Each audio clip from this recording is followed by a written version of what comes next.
Praise the Lord. सर्वांचे स्वागत आहे आजच्या प्रार्थनेमध्ये.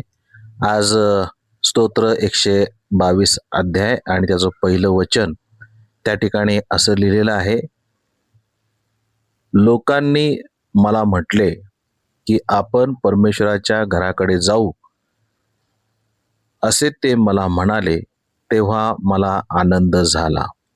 भावांनो बहिणींनो, आज आपण हे वचन ऐकत असताना देवाच्या घरात जाण्याचा आनंद या वचनामध्ये दावीद सांगत आहे की जेव्हा लोकांनी त्याला देवाच्या मंदिरात, परमेश्वराच्या घरात जाण्याचे आमंत्रण दिले, तेव्हा तो म्हणत आहे की तेव्हा त्याच्या मनाला खूप आनंद झाला.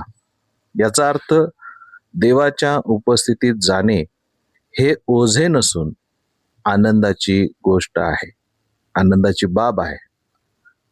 उपासना ही जबाबदारी नव्हे तर आनंद आहे. अनेक वेळेस लोक उपासना, प्रार्थना किंवा चर्चला जाणे हे केवळ कर्तव्य समजतात.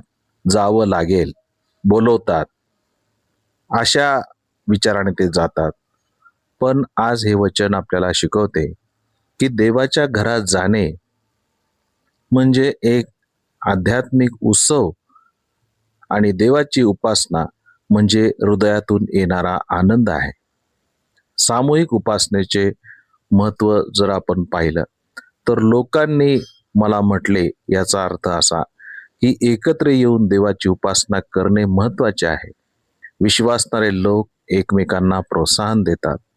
एकटा विश्वास मजबूत होत नाही, पण संगतीत जो अधिक बळकट होतो, संगतीमध्ये तो विश्वास अधिक बळकट होतो. आणि म्हणून बायबलमध्ये जर आपण वाचलं तर लूक ऋषिवर्तमान 4 अध्याय आणि 16 वचनामध्ये आपण पाहतो की येशू नियमितपणे सभास्थानात म्हणजे मंदिरात जात असे. नेहमी तो मंदिरामध्ये जायचा.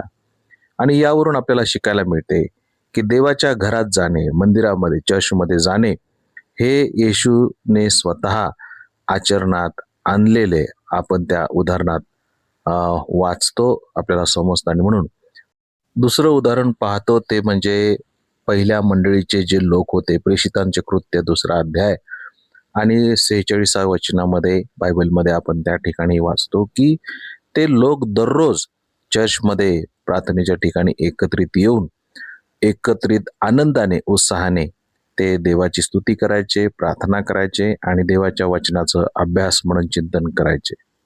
तर यावरून दिसते की सामूहिक उपासना जो आहे तो आनंद, एकता आणि आशीर्वाद आहे.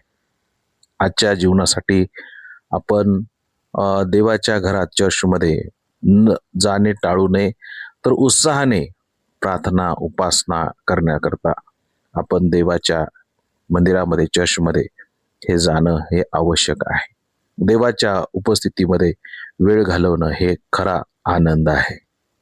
म्हणून आज जे वचन आहे स्तोत्राध्याय 122 वचन 1 मध्ये की आपण परमेश्वराच्या घराकडे जाऊ, असे ते मला म्हणाले, तेव्हा मला आनंद झाला. ते आपल्याला शिकवत आहे की देवाच्या घरात, चर्चला जाणं ही आनंदाची गोष्ट आहे, कर्तव्य नाही.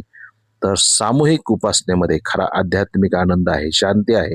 आणि म्हणून आम्ही देवाच्या मंदिरात, चर्चमध्ये प्रार्थना, उपासना, स्तुती, आराधना करता जाणं हे आवश्यक आहे. तर प्रभू करो आणि तुम्हाला, मला, आम्हा प्रत्येकाला देवाच्या मंदिरामध्ये, चर्चमध्ये जाण्याकरता प्रभू परमेश्वर आमचं सहाय्य करो आणि त्या आशीर्वादामध्ये असण्यासाठी, तो स्वर्गीय आनंद स्वीकारण्यासाठी प्रभू आमचं मार्गदर्शन करो. प्रार्थना करूया. पवित्र, सामर्थ्यवान, जिवंत परमेश्वरा, जे लोक आज हे वचन आणि या वचनाप्रमाणे तुझा स्वर्गीय आनंद घेण्याकरता चर्चमध्ये, मंदिरामध्ये जाण्याचा प्रयत्न करणार आहे, त्यांचे मार्ग मोकळे व्हावे आणि चर्चमध्ये जाऊन उपासनेमध्ये, विश्वासणाऱ्यांच्या सहभागितेमध्ये आशीर्वाद, आनंद आणि कृपा अनुभवण्यासाठी त्यांचं तू सहाय्य करावं. आमेन.